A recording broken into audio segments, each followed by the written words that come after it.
How can we make the world better? By making ourselves better.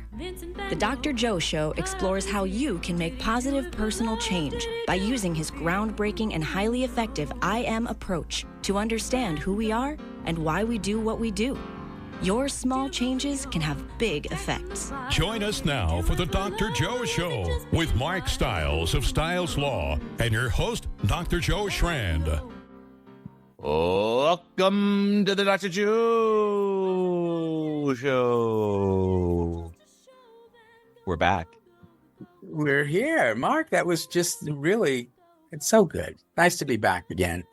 And always to hear your introductions and the enthusiasm that you have. It's like its own love language.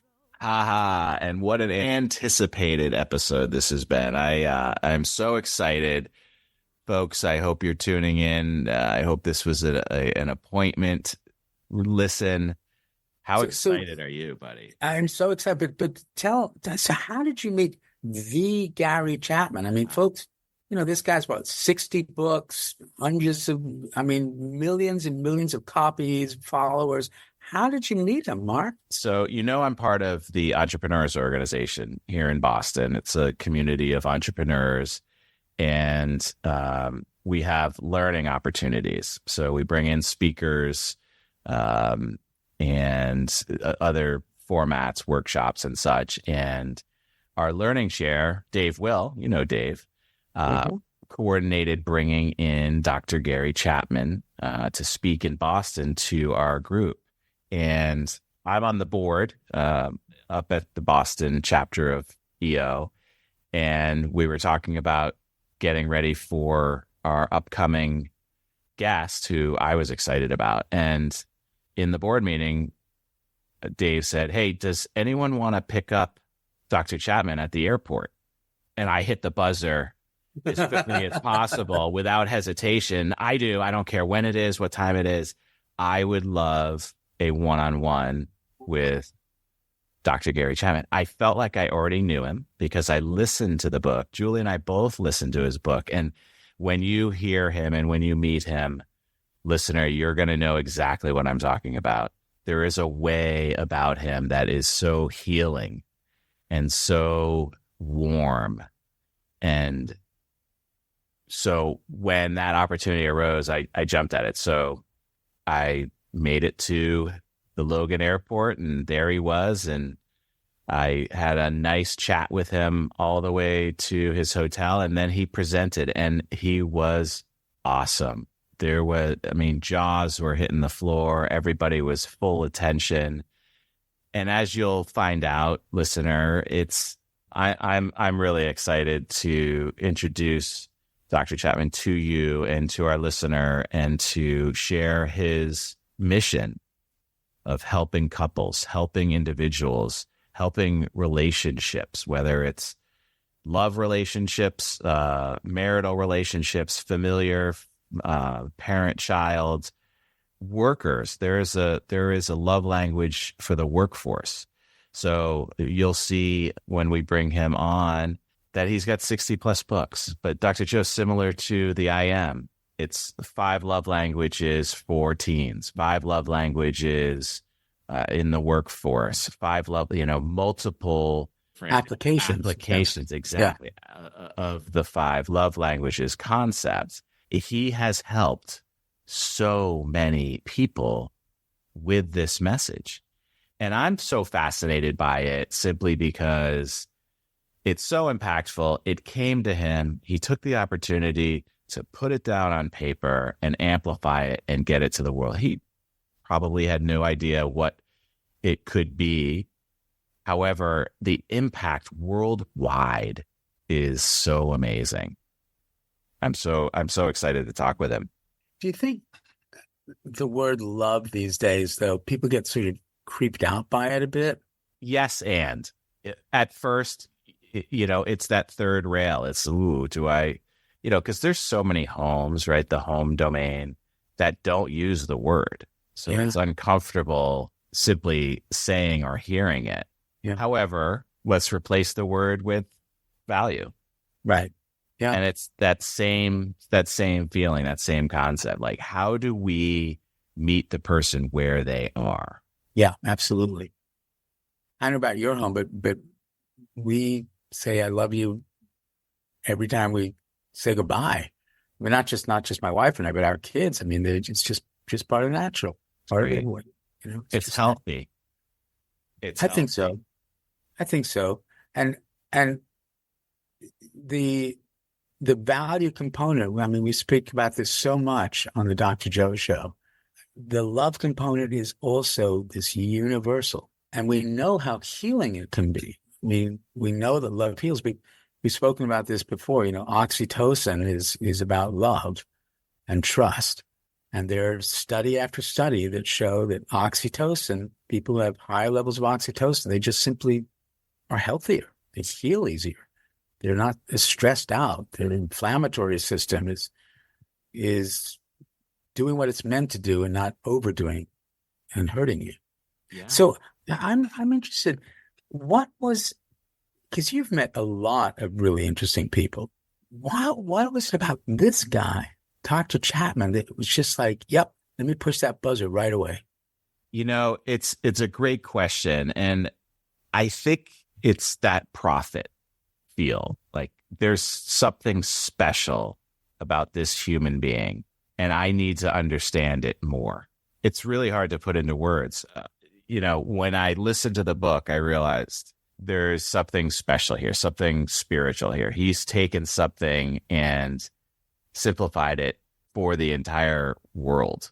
Mm-hmm. And I need to understand where that came from. And I think I did when I met him. I think I was right. This is a man of God.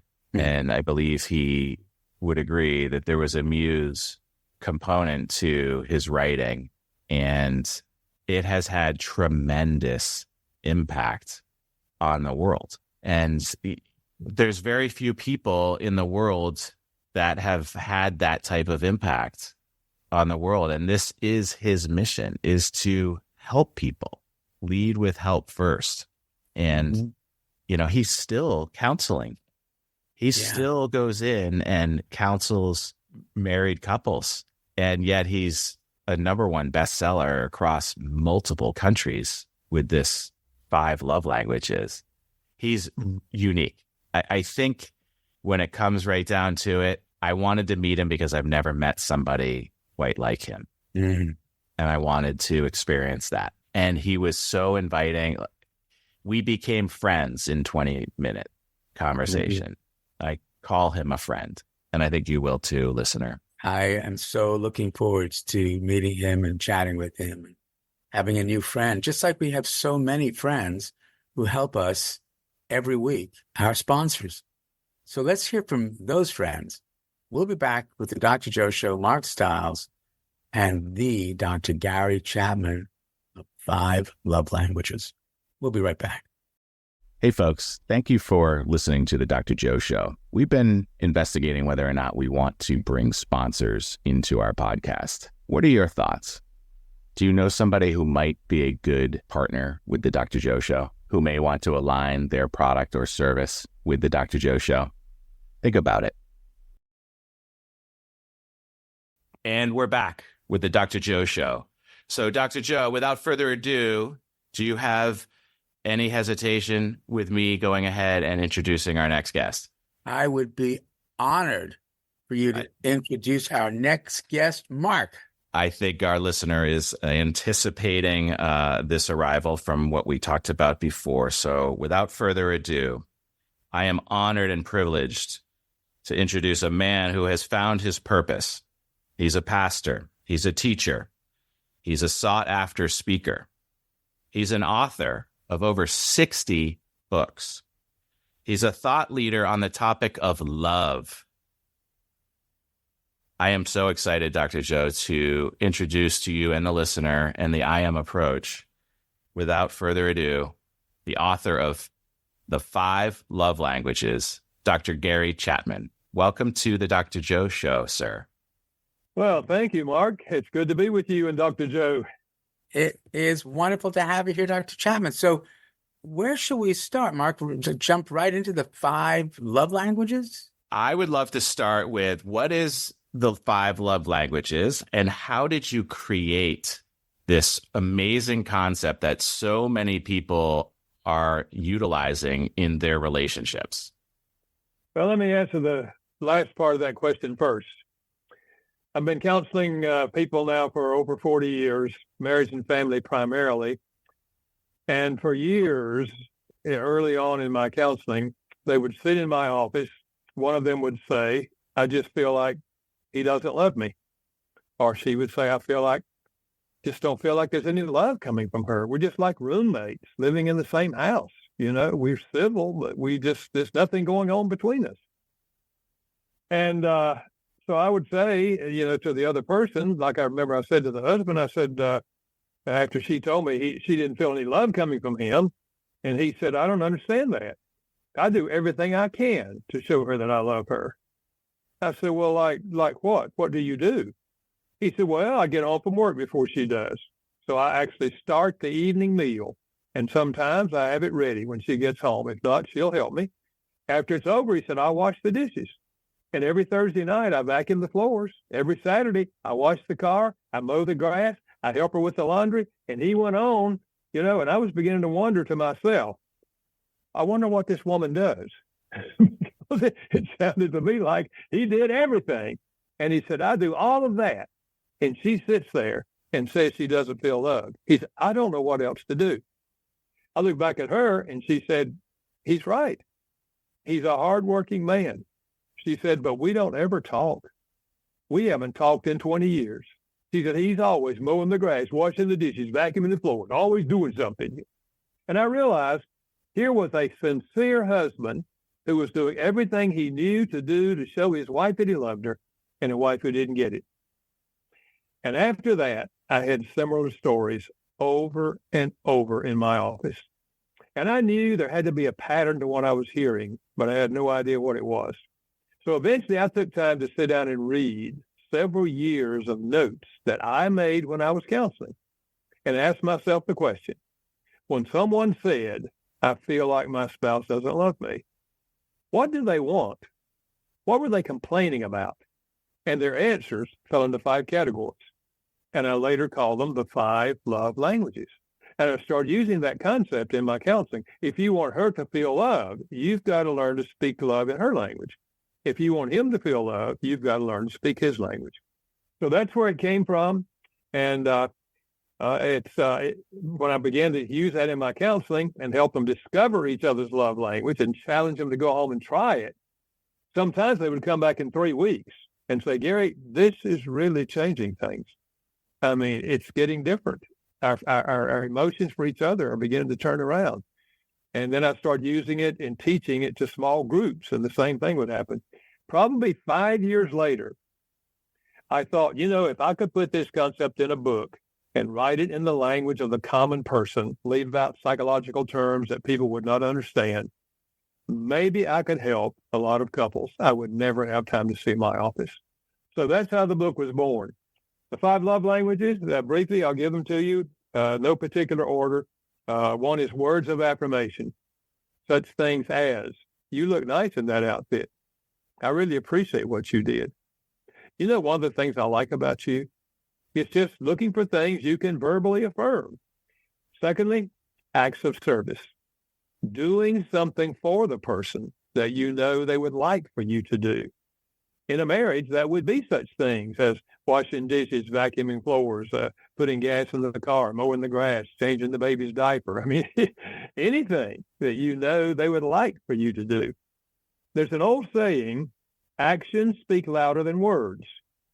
If this is their love language, actions will speak louder than words. It's not true for everyone, but if this is their love language, actions will speak louder than words. And then there's gifts. It's universal to give and receive gifts. My academic background before I studied counseling was cultural anthropology, then an undergrad and a master's. Cultures and how they're organized all over the world. We have never discovered a culture where gift giving is not an expression of love. It's universal. The gift says, they were thinking about me. Look what they got for me. And the gift does not have to be expensive. We've always said it's the thought that counts. But I do remind couples, it's not the thought left in your head that counts. It's the gift that came out of the thought in your head, okay? And then number 4 is spending quality time. Quality time. Giving the person your undivided attention. I do not mean sitting on the couch watching television together. Someone else has your attention. I'm talking about TV is off, computer is down, we're not answering our phone, we're giving each other our undivided attention. Now, you don't always have to be talking to speak this language. Sometimes it's doing something with your spouse that you know they would like for you to do with them. Might be taking a walk together, going out to eat together. But it's giving them your undivided attention. That's what the lady was complaining about when she said, we don't ever talk. She didn't mean they didn't discuss logistics, who's going to take the kids to school today. She meant we don't ever sit down and look at each other and share our thoughts and feelings and dreams with each other. And then number 5 is physical touch. We've long known the emotional power of physical touch. That's why we pick up babies, hold them and kiss them and cuddle them. Long before the baby understands the meaning of the word love, the baby feels love by physical touch. So in a marriage, this will be such things as holding hands, kissing, embracing, the whole sexual part of marriage, arm around the shoulder, driving down the road, you put your hand on their leg, just affirming touches. And so the basic concept is, out of the 5, each of us has a primary love language. One of the 5 speaks more deeply to us emotionally than the other 4.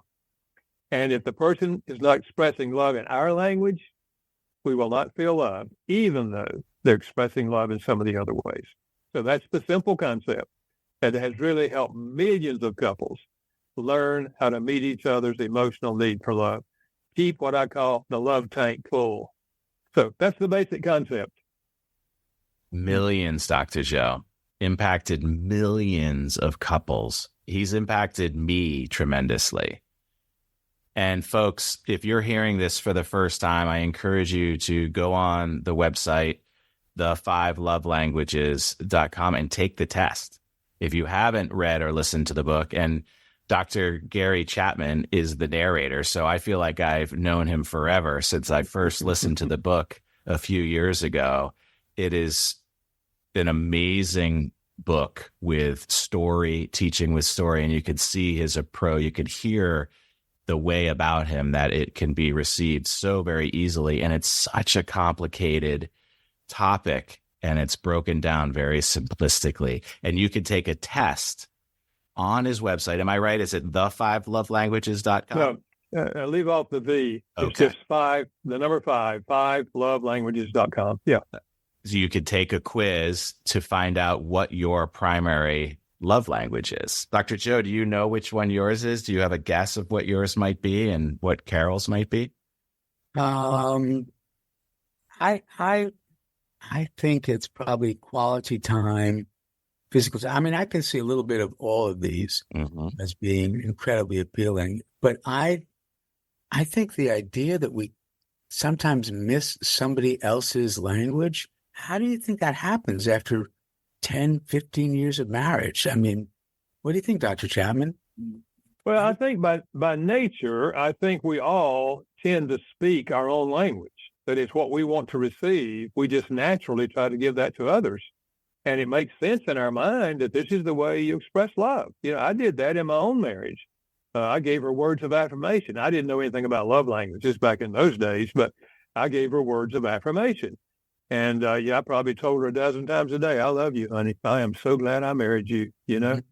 And one night she said to me, you keep on saying I love you. If you love me, why don't you help me? And I said, what do you mean?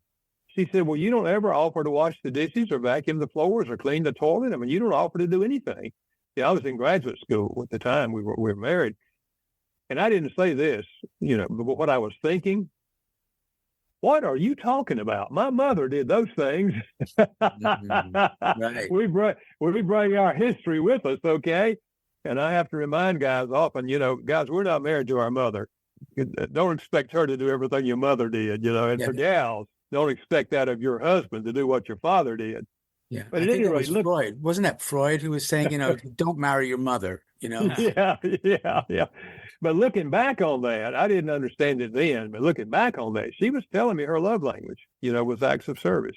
But I didn't get it at that time. I did start washing dishes and vacuuming floors a little more often, but I didn't have the concept that, this is what makes her feel loved. I was just doing it because in my mind she was complaining. I was Right. just trying to stop the complaints. But, So is yours then words of affirmation? Then I want to hear what Mark's is. mine is definitely words of affirmation. Yeah. Yeah. So when we're doing that, it's so interesting. Mark, what about you? What is Mine yours? is my primary is also words of affirmation. And I tend to do that, right? Like Dr. Chapman was saying, I tend to show my love by words of affirmation. And it's funny when you miss, and it's so easy to miss. Like, I don't get it. Why is this not landing? I'm so kind and generous, and yes, but you're not spending enough time, right?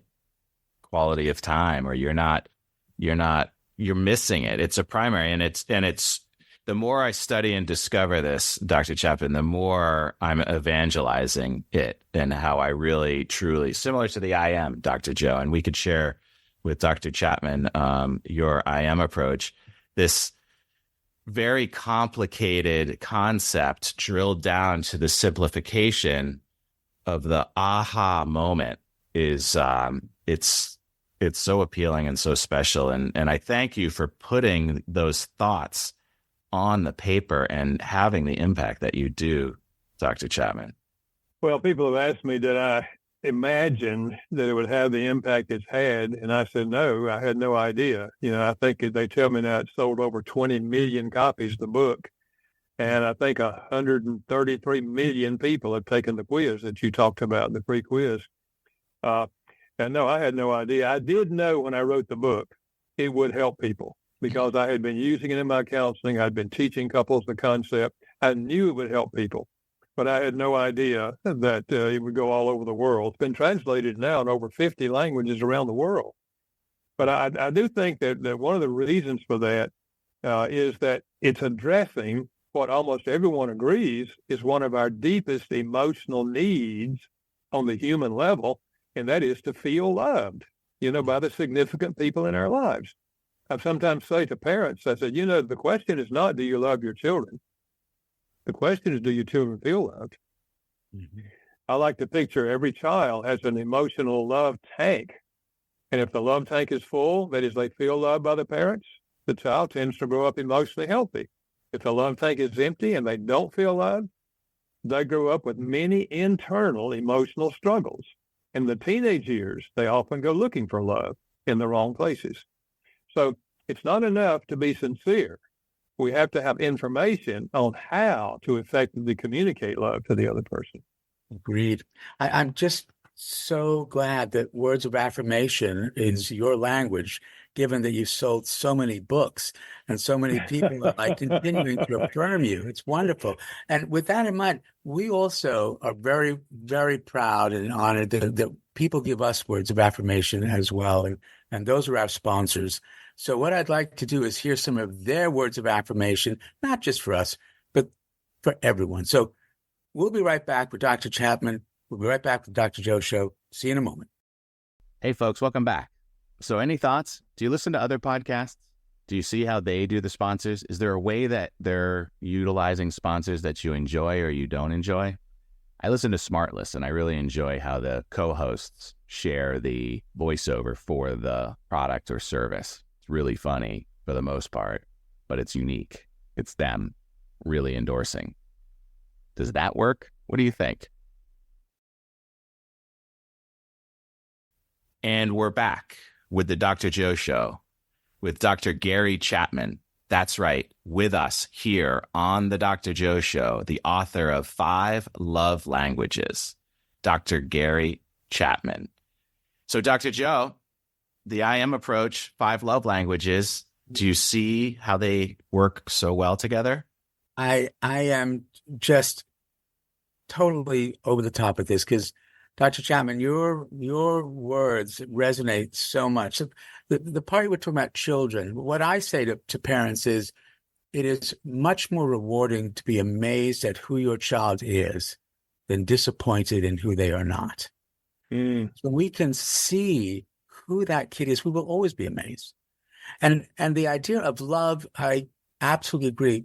I use the word value because I think in my profession, it's a little odd if I say to my patient, I love them, but I definitely value them. And I think that that's what we all want. And every one of these things is basically a reflection that, what do we want more than anything? We just want to feel valued by somebody else. Yeah, absolutely. Yeah, absolutely. I think you're right. Because when we feel loved, we do feel valued. So there's those two things fit together for sure. Yeah.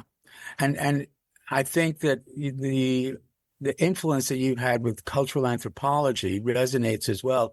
I was very influenced by sociobiology when I was beginning to learn all about this stuff. So as you go back in your own career, how did you wind up doing what you're doing anyway? Where was that something from the family? Was that college? I mean, how did you find your own passion in this? Well, I never, ever even thought about counseling people in the early stages.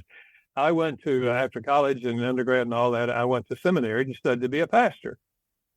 Well, I came on a staff, not as the senior pastor who's preaching every Sunday. I came on as an associate pastor directing our adult education program and starting a college ministry.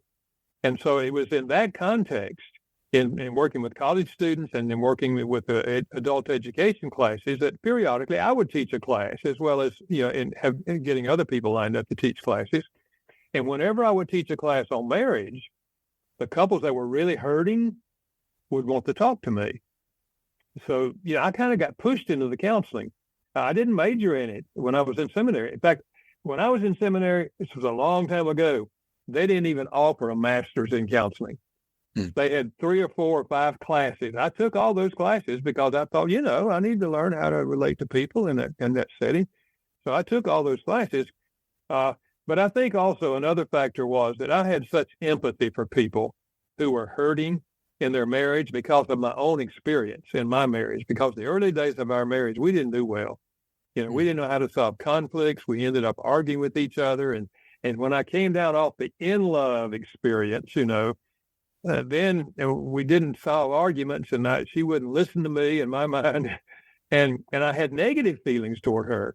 And I remember, having the sense of, man, this is not working. I don't know how I can ever help people and be this miserable, So I think because I had that empathy for people who were hurting, I was good. I was a good listener, And so I kind of learned as I went along and read everything I could, about counseling and helping people. So that's really how I got into counseling.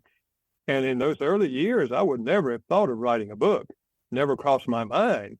But as I was discovering these things like this and other things about, life together, I began to think, well, if I could put these things in a book, I could help people I would never be able to see in my office. So that's what motivated me to write the book. And so I look back on my life with a lot of gratitude that, God allowed me to be where I am and to help people, because I think life's greatest meaning is found in serving other people. I absolutely agree with that. And one of the other parts about the I am is at every and any moment, we can remind someone of their value. Yeah. And whenever you remind someone of their value, you increase your own value. Yeah, absolutely. I agree with that 100%. I remember in medical school, actually, it was early residency, where my wife and I, we now had 2 young kids, and I was on call every 3rd night, up 36 hours. She was stressed out, and it was the only time in our marriage that we would fight. We would really fight. But we recognized that it wasn't the integrity of our relationship. It was all these external stressors that we just couldn't do anything for each other. It didn't mean we didn't love each other, didn't mean we weren't there. But at that moment in time, we were just overwhelmed by everything external. And when we had that insight, it really just helped us remember that we wanted to be together. We were met in 1978. Yeah. You know, we were kids, 19 years old. But my parents did not have a good marriage. I don't know, I don't want to pry into yours, but boy, my mother used to say she was a divorcee, but always wanted to be a widow. I mean, Wow. that was her line, Yeah. Yeah, and of course, we all are influenced by our parents and what we saw in them. Fortunately, my parents had a good marriage. They were very loving and caring for each other, and they learned how to work things together. And at least when I came along, I didn't hear any arguing or yelling or screaming and that kind of thing, between my parents. So, and that's always helpful to a child. They grow up in a home that feels safe, and they see a mom and dad who are loving and working together as a team. That's obviously an asset.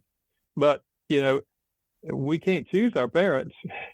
Right. So many children, as you know, grow up in homes where they don't have a good model of parenting, and so they grow up themselves not feeling loved and cared for.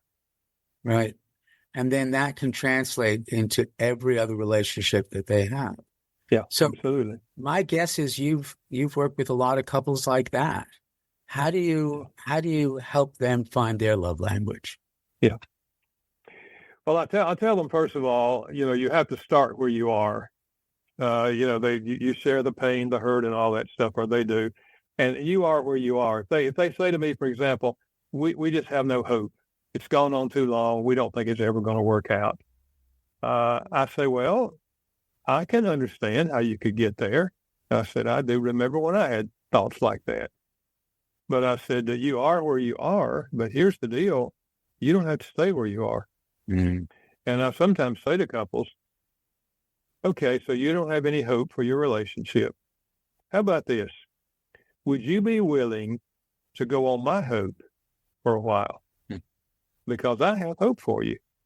I said, not only my own experience, but we're working with other couples who said exactly what you just said. So if you're willing to go on my hope for a while, I'll begin to meet with you and we can just see what can happen. I'm not making any rash promises. I'm just saying, I have hope for you. And I think sometimes expressing that, and they well, yeah, I guess we could go on that, So that's kind of a starting point. But in terms of finding their spouse's language, there's 3 informal ways that I suggest. One is observe their behavior. How do they typically relate to you in a positive way or other people?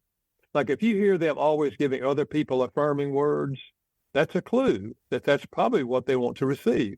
Mm-hmm. Or if they're always giving people gifts, that's a clue that that's probably their language. And the other is, what do they complain about most often? Because the complaint reveals the love language. If they're saying, for example, I just feel like we don't ever have any time together. We're just ships passing in the night. They're complaining about quality time. I'm not getting any quality time. Or if they say, I don't think you would ever touch me if I didn't initiate it, they're telling you physical touch is their language. I had a mother share this. She said, Dr. Chapman, my 6-year-old son said to me last week, we don't ever go to the park anymore since the baby came. He's complaining he's not getting quality time. He used to have his mother's undivided attention. Now the baby's here. And then the third thing is, what do they request of you most often? If they're asking you, can we take a walk after dinner? They're asking you for quality time. Mm-hmm. If they're saying to you, how does this look on me? They're really asking you for affirming words. So you put those 3 things together, you can pretty well figure out what a person's primary love language is. And are these things sort of temperament? Are we born with this, or do we learn our particular love language? That's a question I'm often asked. And to be very honest, I don't know. I do know it's there early in a child's life. I would say at least by 4 years old, it's there. And you can determine it by observing their behavior. For example, my son's love language is physical touch. When he was that age, I would come home in the afternoon. He would run to the door, grab my legs, and climb on me. Mm-hmm. He's touching me because he wants to be touched. Mhm. Our daughter at that age never did that. She would say, Daddy, come to my room. I want to show you something. Mhm. She wanted quality time. So you observe that behavior. It's there pretty early in the child's life. But I don't know if it's learned or if it's nature. That's so interesting. I mean, again, from a cultural anthropology point of view, it would make sense that there would be some selective advantage for each one of these for some person. Yeah, absolutely. And here, it really did surprise me when this went to other cultures. In fact, I said to my publisher when the first publisher came, which happened to be Spanish, and they wanted to get the rights to publish it. And I said to my publisher, listen, I don't know if this works in Spanish culture. I discovered this in Middle America, and I don't know if this works with Spanish. And they said, well, look, they've read the book, and they want to publish it. I said, okay, then let's go. It became their bestseller. Yeah. And so that really did surprise me, which kind of leads me to think that these 5 languages are pretty part of human nature in all cultures. Now, I'm sure that what I call the dialects of speaking these languages would differ with different cultures. Like physical touch, for example, and I know there are cultures where if a man meets you on the street, he knows you, he'll kiss you on one cheek and kiss you on the other cheek. Well, we would never do that. We shake a hand or give a high five. So I'm sure there are different dialects in these other languages, but the basic languages do seem to be rather universal. It seems to me at this point. I would not have thought that earlier. Yeah. What do you think, Mark? I mean, well, it's the international language, right? It's love. It's we all share it, and I'm fascinated by the story. I am fascinated by how this came to you. You were able to analyze it, simplify it, and amplify it. And I'm honored to be in your presence because it's a profiteering, if you will, for lack of a better term. It's evangelism. It's a movement. It's so important for everybody to understand this. Very similar to the I Am, Dr. Joe. If everyone understood this, what an amazing world this would be. If everyone understood that it's this simple, don't complicate it. This is your child's love language. This is your partner's love language. Fill the tank. It's so easy. And when you relate it back to the I Am, Dr. Joe, you value that person, you feel valued. And when you both are valued, it's a 1 + 1 = 3. Everyone around you is valued, and it's an amazing thing. And I'm honored and in awe of Dr. Chapman and what you've been able to accomplish. It's really, really, really special. Yeah, I would throw this in, especially I emphasize this to parents. Please don't hear me saying as parents that you only speak the child's primary love language. No, heavy doses of the primary, but you want to speak the other 4 because ideally we would like for that child to learn how to receive love and later give love in all 5 languages. That's the healthiest adult.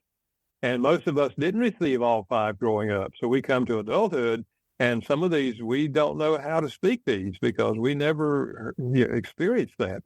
So the healthiest parenting approach on the love languages is you give heavy doses of their primary language, but speak the other 4 and communicate to them at their age level. This is the way mommy loves you. This is another way that daddy loves you. So the child grows up realizing these are ways that we express love. So, and in marriage, what I say is give heavy doses of the primary, sprinkle in the other 4 for extra credit. Yeah. Can't hurt. Can't hurt. It is that simplicity though that really shows your brilliance, Dr. Chapman. Right. I mean, to be able to synthesize the complexity into these really basic and incredibly relatable love languages. I don't think there's a single one here that somebody wouldn't say, well, yeah, that reminds me of that person, or, oh, that's me. Mm-hmm. What is that like for you to have given this gift? I mean, you talk about gifts and acts of service, and I mean, it's pretty powerful stuff.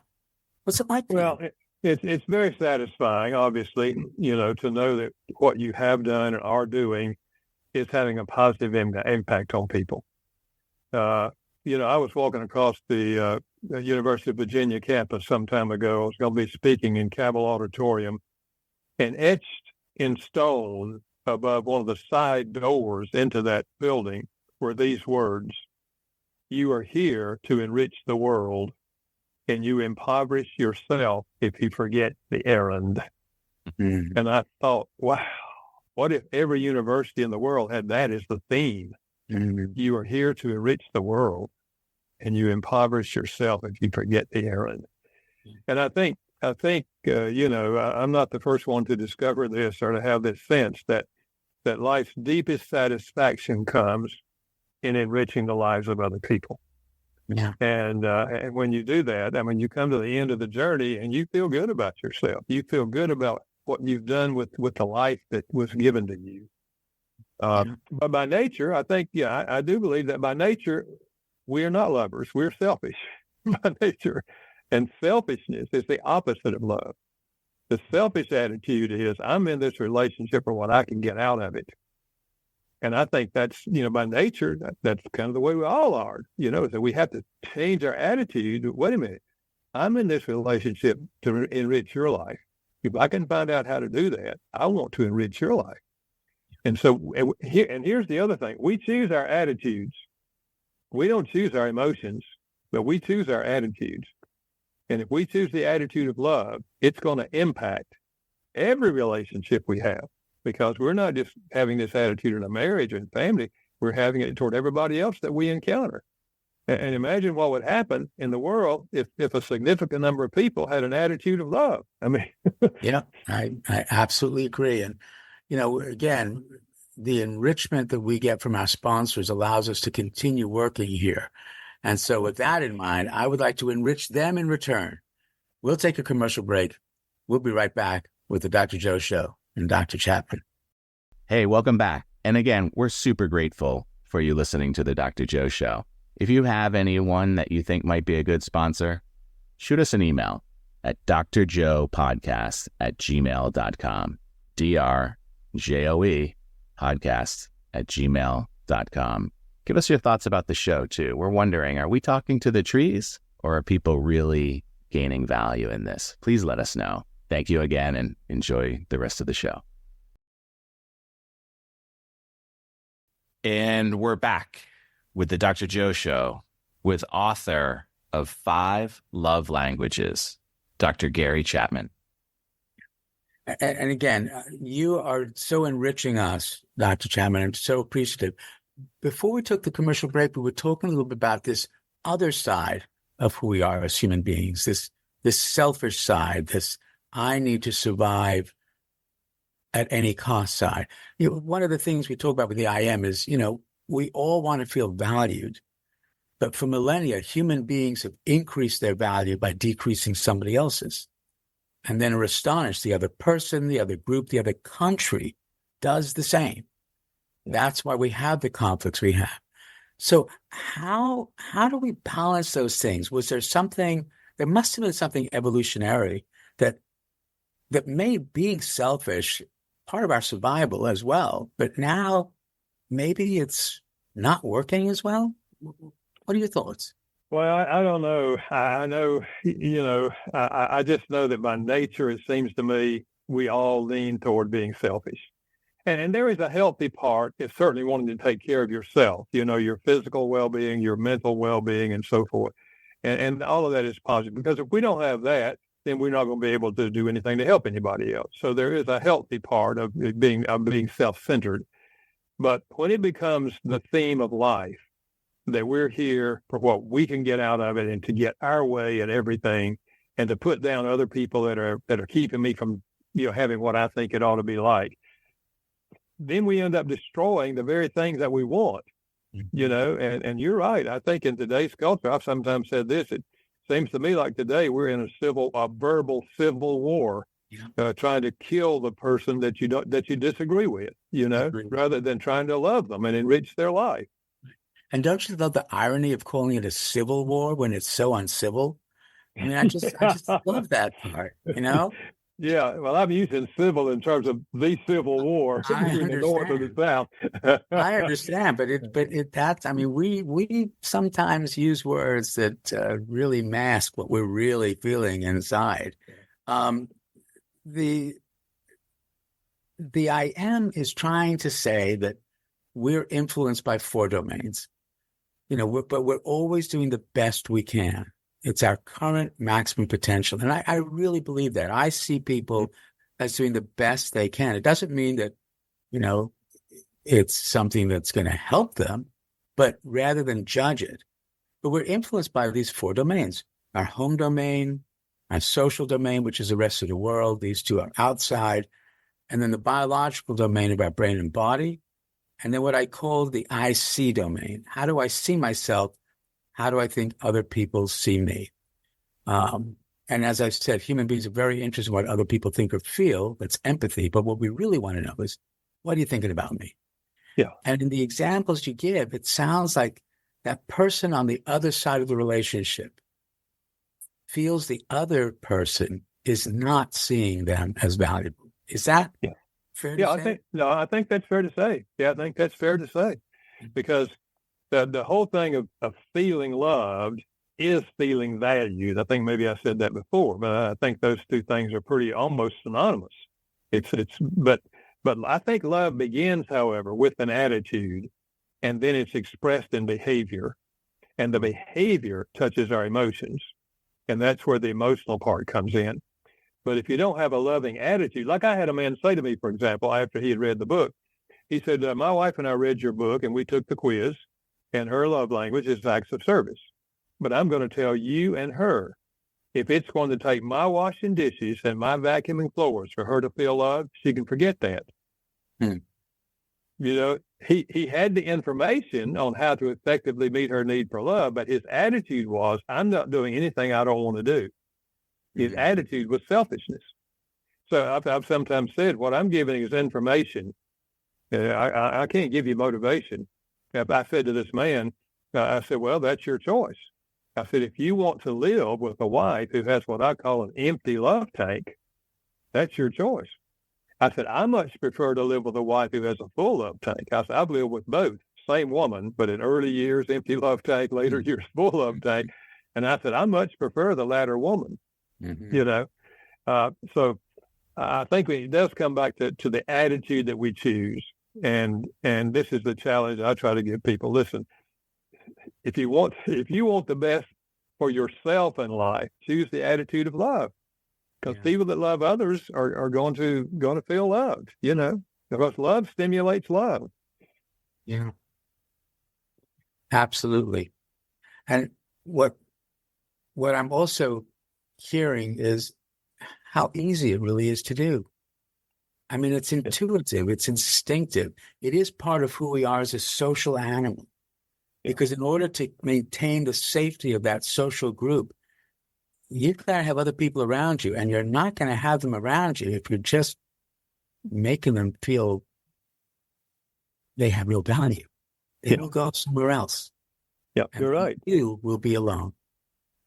Yeah, absolutely. I've sometimes challenged people. In fact, I had a lady, my wife and I were taking a walk in a garden, local garden, and a lady that I had seen once before in counseling. She said, Doug, she stopped us and she said, Doug Chapman, I have a question for you. Can you love your husband if you hate him? and I said to her, that's a wonderful question. I said, why don't we discuss that next week when you come to see me? Because I didn't want to give an answer off the top of my head. And you probably didn't want to give anything away to your wife as well. Just in case, right? So that week, I really gave thought to that. And when she came back, I said, well, I think I have the answer. And I think the answer is yes, you can. I said, now, hate is an emotion and an attitude. It's kind of a thing that you've decided your emotions have hurt you so much that you just hate them. You just wish the worst for them. I said, but love is an attitude. And I said, if you choose the attitude of, I don't like them, I don't want to be around him, but I'm a human and I have a choice, and I can choose to express love to him. That is something that's going to be meaningful to him. I can choose to do that, even though I don't have positive feelings toward him. Mm. And I said, I think if you do that and you do it for a considerable period of time, you are influencing him. I mean, we all agree you can't change your spouse, but we can, and I know you say this, we can influence our spouse. Absolutely. And I said, loving him in the right love language is the most powerful influence you can have. And I can't guarantee that he will turn around in time, but I have seen many, many situations similar to yours where when the person receives love unconditionally in a meaningful way, they know they don't deserve it, and something inside of them is drawn to you. And often they begin to apologize to you for their behavior, and they begin to turn around, So, I think you can love somebody you hate. Yeah, I agree. You can have more than one feeling for a person at the same time. Yeah. Because we are humans. You just might not really realize it. I remember my wife and I, we rarely argue, but we did have this one major argument earlier on in our marriage. And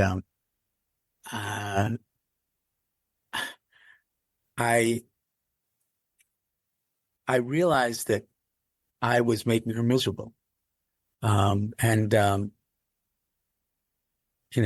She then said to me, well, I'm sorry I make your life so miserable. Mm. Mm. And I said to her, I never said you made my life miserable. And she said, well, we'll see about that. And we started laughing, because it was such a great response. We started laughing, And I think that's another part of that love language is being able to share in the argument. I mean, I've also done, couples counseling, and there'll be a time where one will say, you never agree with me. And the other one says, well, you never agree with me. And I'll say, wait, did you guys both agree on something just now that neither of you agree with each other? Let's start there. So with that in mind, that the I am, because these four domains interact, a small change in any one domain can have a big effect. We don't need to change everything, You change something in the biological domain, it can have an effect on the other. So I'm going to ask you, Dr. Chapman, given what we're talking about today, what small change can you recommend to our listeners?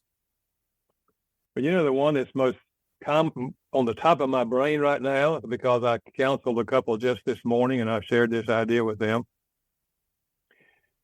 I said, what if you try this for the next 3 months or so? Every other week, one of you will say to the other, tell me one thing that I could do or not do that would make our relationship, that would make life better for you. Mm-hmm. And then before you tell them that one thing, tell them 2 or 3 things you like about them. You say, well, honey, one of the things I really appreciate is, and so you give them 2 or 3 positive things, and you say, but you're asking for me to tell you one thing, so here it is. And you tell them one thing that they can do or not do that would make life better for you. And then the next week, you flip it. Mm-hmm. And just go back and forth, every other week for about 3 months. And let's just see what happens. And when they tell you something, it's not that you have to do it. They're not trying to make you do it. They're just giving you information that if you want to, this would be something that would make life better for me. It's just a way.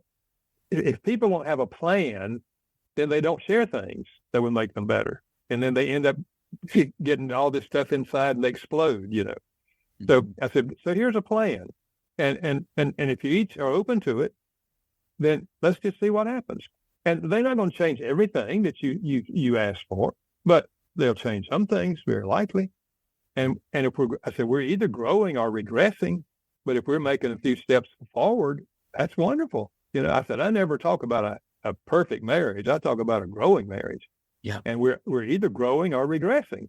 So here's a plan. Here's a way to do that. So that's a practical idea that I would share.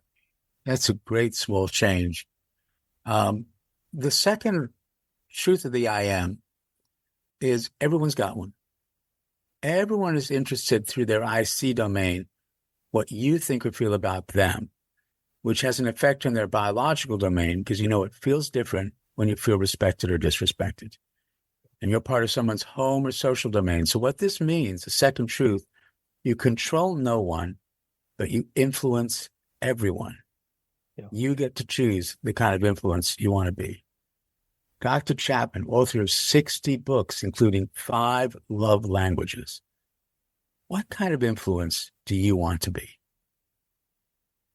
Well, I would hope that not only on my wife and children, but upon everybody that I encounter, that I would first of all treat them with dignity and respect, even if they disagree with me on everything, because they're humans and we should give people the freedom to disagree with us. But I would hope that I would treat them with dignity and respect, and that I would seek to explore the possibility of anything I could do that might enrich their lives, that might help them in their life. And if I could leave that kind of legacy, I think I'd be pleased. Well, I think you're going to be very pleased with your legacy, Dr. Chapman. You have done amazing things and had tremendous impacts on humanity, truly. Well, thank you. Thank you. Well, I so appreciate you being here with us on the Dr. Joe Show. How do people find your books? They can go to 5lovelanguages.com, that same website, and they'll see a brief, little word on all my books. And some of them can be ordered there. All of them can be ordered on Amazon, but they're pretty readily available. That's terrific. And are you going on tour, giving any lectures anywhere in the world? Yeah, on that 5 Love Language website, you will see some of my Saturday marriage conferences that I give. I give about 10 or 12 a year, mostly in the United States, but they're always posted there 3 or 4 months ahead of time. Wonderful. Mark, I want to thank you for bringing Dr. Chapman to the Dr. Joe Show. Wow, I'm blessed to have met him and become friends with Dr. Chapman. And listeners, if you have yet to consume this information of 5 love languages, check it out. I encourage you to listen to the book. I also encourage you to go to his podcast. He does a love language minute every single day. It's on 400 radio stations. It's also streamed on podcasts. I found it on Spotify, and I do my best to listen every day. It's wonderful, wonderful information. It feels good to hear it. It's really amazing. Thank you, Dr. Chapman. Thank you. Well, thank you. I enjoyed being with both of you. So keep up the good work. Great. We'll do our best. Thank you, Dr. See you next Chapman. week, folks.